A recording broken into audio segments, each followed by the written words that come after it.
তিন ব্যক্তিদের কবরে কোনো প্রকার প্রশ্ন করা হবে না। তাদের মৃত্যুর পর ফেরেশতাগণ ওই পবিত্র আত্মাকে নিয়ে সোজা আল্লাহর দরবারে হাজির হবেন এবং কোনো প্রকার বিচার ছাড়াই তারা জান্নাতে প্রবেশ করবেন। কারা সেই তিন শ্রেণীর মানুষ এবং তাদের কি এমন আমল আছে যার জন্য তারা আল্লাহর পক্ষ থেকে এই পুরস্কার লাভ করবে? তারা দুনিয়াতে কি এমন পুণ্যের কাজ করেছে যার জন্য তাদের দুনিয়াতে থাকতেই এত বড় সুখবর দেওয়া হয়েছে? এমনকি ভিডিওর শেষে এমন একটি আমলের কথা আমাদের প্রিয় নবী সাল্লাল্লাহু আলাইহি ওয়াসাল্লাম বলে গিয়েছেন, যেটি করলে আপনিও মৃত্যুর সাথে সাথে জান্নাত লাভ করতে পারবেন। তাই ভিডিওটি না টেনে সম্পূর্ণ দেখবেন। ফেসবুকে তো অনেক সময় নষ্ট করেন, কিন্তু দুনিয়া ও আখিরাতের কল্যাণের জন্য এই ভিডিওটি আপনার অনেক উপকারে আসবে। প্রিয় দর্শক, এই তিন শ্রেণীর ব্যক্তিরা জান্নাতি, এটা সরাসরি হাদিস শরীফেই লেখা আছে। যাদের মৃত্যু হতে দেরি থাকলেও জান্নাত পেতে দেরি হবে না। কারা সেই তিন ধরনের ব্যক্তি বিস্তারিত জানাবো এই ভিডিওর মাধ্যমে। প্রিয় মুসলিম ভাই ও বোনেরা, আলোচনা শুরু করার আগে আমি আপনাদের কাছে একটি প্রশ্ন করতে চাই, তা হলো জান্নাত অর্জনের জন্য রাসূলুল্লাহ সাল্লাল্লাহু আলাইহি ওয়াসাল্লাম যে সকল আমল দেখিয়েছেন সেগুলো আপনি কায়েম করছেন তো?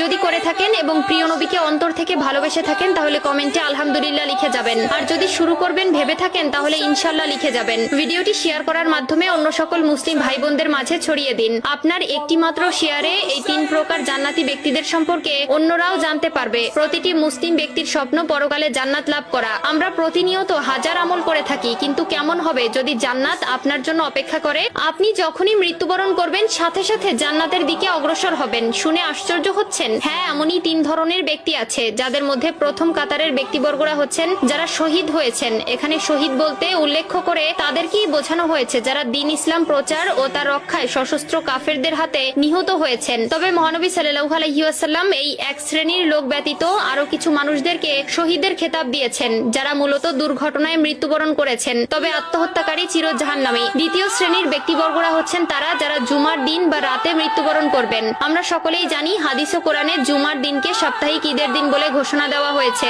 এবং এই দিনেই আসরের নামাজের পর আল্লাহ তাআলা তার বান্দাদের অতি নিকটে চলে আসেন এবং এই দিনের মৃত্যুবরণ করলেও সেটা তার জন্য পুরস্কার স্বরূপ বয়ে নিয়ে আসে। হযরত আব্দুল্লাহ ইবনে আমর রাদিয়াল্লাহু তাআলা আনহু বর্ণনা করেন, রাসূলুল্লাহ সাল্লাল্লাহু আলাইহি ওয়াসাল্লাম বলেছেন, জুমার দিনে অথবা জুমার রাতে কোনো মুসলিম ব্যক্তি যদি মৃত্যুবরণ করে তাহলে তার কবরের ফিতনা থেকে আল্লাহ তাআলা তাকে রক্ষা করেন। তৃতীয় শ্রেণীর ব্যক্তিবর্গরা হচ্ছে ছোট বাচ্চারা। অপ্রাপ্ত বয়সে কোনো শিশু মারা গেলে তাকে প্রশ্নের সম্মুখীন হতে হবে না, যারা তাদের মৃত্যুর সময় পর্যন্ত দুনিয়ার মায়া সম্পর্কে তেমন ভাবে বুঝে ওঠেনি এবং সদ্য জন্ম নেওয়া ছোট দুধের শিশু। উল্লেখিত দুধের শিশুর ওসিলায় ওই শিশুর মাও আল্লাহ তাআলার মেহেরবানি লাভ করবে। সর্বশেষ সবথেকে গুরুত্বপূর্ণ যে আমলটির কথা প্রিয় নবী সাল্লাল্লাহু আলাইহি ওয়াসাল্লাম বলে গেছেন সেটি হলো যারা প্রতি রাতে সূরা মুলক তেলাওয়াত করবে। যে ব্যক্তি আমলটি করতে পারবে সে বিনা হিসাবে জান্নাত লাভ করবে। আল্লাহ তাআলা তার সেই সকল বান্দাকে তার নূরের চোখে দেখেন যারা কিনা প্রতি রাত্রে ঘুমাতে যাওয়ার আগে আল্লাহর কোরআন থেকে সূরা মুলক একবার হলেও তেলাওয়াত করে।